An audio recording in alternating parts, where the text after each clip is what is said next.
دیکھو دنیا میں خوش آمدید۔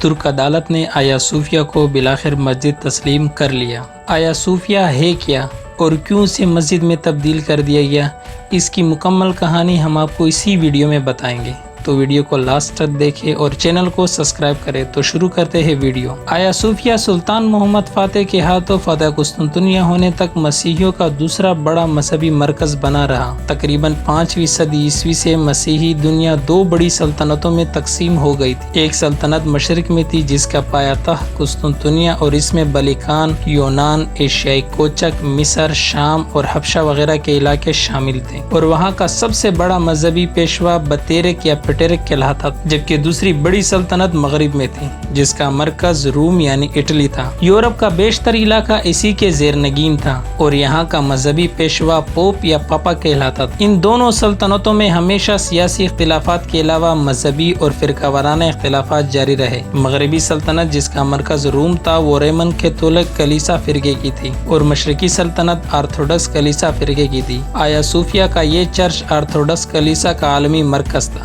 مسیحی اہمیت۔ آیا صوفیہ مسیحیوں کے گروہ آرتھوڈکس کا عالمی مرکز تھا۔ اس چرچ کا سربراہ جو پیٹرک یا پیٹرک کہلاتا تھا اسی میں مقیم تھا، لہٰذا نصف مسیحی دنیا اس کلیسا کو اپنی مقدس ترین عبادت گاہ سمجھتی تھی۔ آیا صوفیہ اس لحاظ سے بھی اہم تھا کہ وہ روم کے کیتھولک کلیسا کے مقابلے میں زیادہ قدیم تھا۔ اس کی بنیاد 3 صدی عیسوی میں اسی رومی بادشاہ قسطنطین نے ڈالی تھی جو روم کا پہلا عیسائی بادشاہ تھا اور جس کے نام پر اس شہر کا نام بیزنطینیہ سے قسطنطنیہ رکھا گیا۔ تقریباً 1000 سال تک یہ عمارت اور کلیسا پورے عالم عیسائیت کے مذہبی اور روحانی مرکز کے طور پر استعمال ہوتی رہی۔ مسیحیوں کا عقیدہ بن چکا تھا کہ یہ کلیسا کبھی ان کے قبضے سے نہیں نکلے گا۔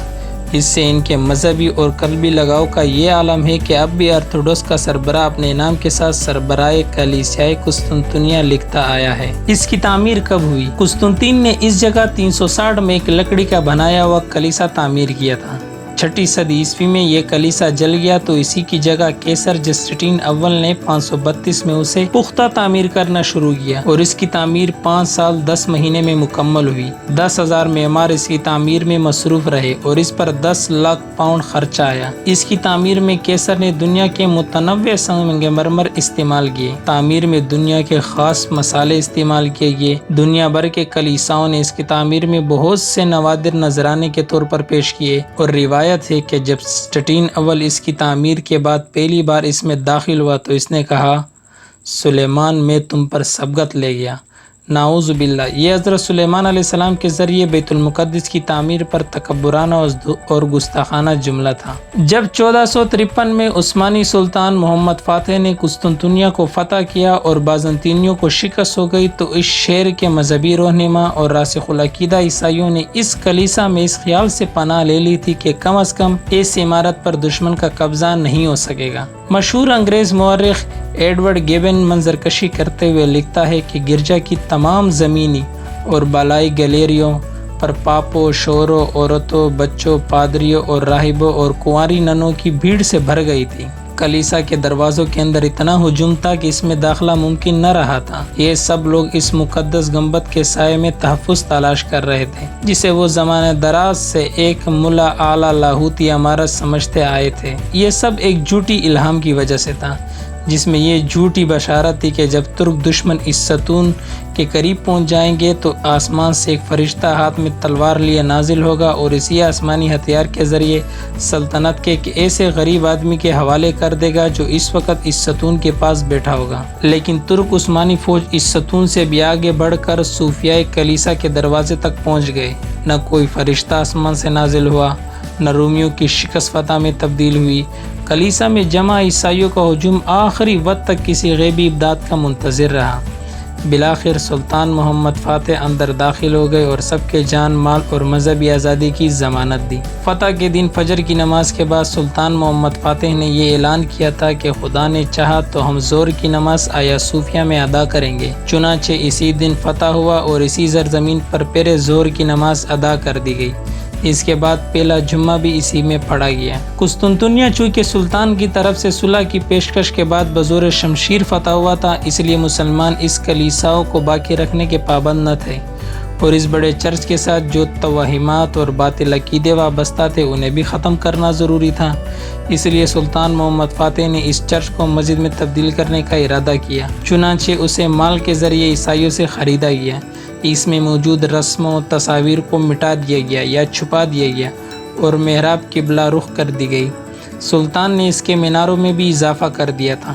اس کے بعد یہ مسجد جامع آیا صوفیہ کے نام سے مشہور ہو گئی اور سلطنت عثمانیہ کے خاتمے تک تقریباً 500 سال تک یہاں 5 وقتی نماز ہوتی رہی۔ آیا صوفیہ کے سامنے ایک خوبصورت چمن ہے۔ اس کے بعد اس کا مرکزی دروازہ ہے۔ دروازے کے دونوں طرف 2 پتھر نصب ہے جہاں پہرے دار کھڑے ہوتے تھے۔ اندر وسیع ہال ہے جو مربع شکل کا ہے۔ اس کی وسط غلام گردش اور محراب کو چھوڑ کر جنوب 235 فٹ ہے۔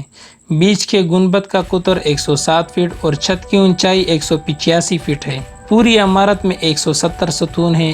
چاروں کونوں پر مسلمانوں نے 6 ڈالوں میں اللہ تعالیٰ، نبی کریم صلی اللہ علیہ وسلم اور چالوں خلفائے راشدین کے اسماء مبارک نہایت خوشخط انداز میں لکھے ہیں۔ اوپر چھت کی طرف سے بڑے بڑے خوبصورت روشن دان بنے ہیں۔ عمارت میں سنگ مرمر استعمال کیا گیا ہے۔ بے شمار تختیاں لگی ہوئی ہیں جن پر عربی خط میں لکھا اور نقش و نگار کیا گیا ہے۔ آیا صوفیہ کی عمارت فتح قسطنطنیہ کے بعد 481 سال تک مسجد اور مسلمانوں کی عبادت گاہ رہی، لیکن سلطنت عثمانیہ کے خاتمے کے بعد جب مصطفیٰ کمال اتاترک ترکی کا سربراہ بنا تو اس نے اس مسجد میں نماز بند کر کے اسے میوزیم بنا دیا اور کل تک یہ نمائش گاہ تھی اور آج سے دوبارہ مسجد بن گئی۔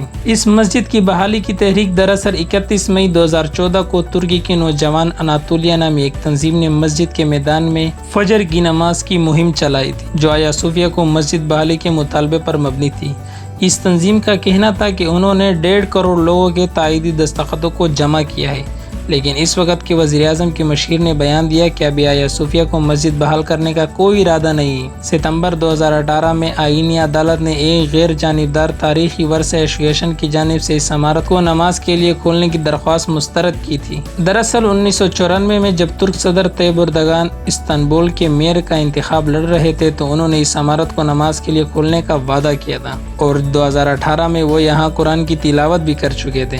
اس کے بعد اسے دوبارہ مسجد بنانے کے لیے قانونی کارروائی شروع کی گئی جس کا فیصلہ جمعرات کو سنایا جانا تھا، مگر عدالت نے فیصلہ محفوظ کر دیا تھا جسے کل سنایا گیا۔ واضح رہے کہ آیا صوفیہ دنیا کے چند مشہور سیاحتی مراکز میں سے ہر سال لاکھوں سیاح آیا صوفیہ کو دیکھنے آتے۔ یہ 2019 میں 38 لاکھ سیاحوں کے ساتھ ترکی کا معروف ترین مقام تھا۔ اردوغان کا کہنا ہے کہ مسجد بحالی کے بعد اسے سیاحوں کے لیے بلا معاوضہ کھولا جائے گا اور اس فیصلے سے یورپی یونین، رشیا اور یونان کو خاص تکلیف پہنچی ہے۔ لہٰذا اگر آپ کو ویڈیو پسند آئی ہو تو ویڈیو کو لائک کریں، چینل کو سبسکرائب کریں اور بیل آئیکن پر ضرور کلک کریں تاکہ آپ کو ایسی انفارمیشن ویڈیو ملتے رہیں۔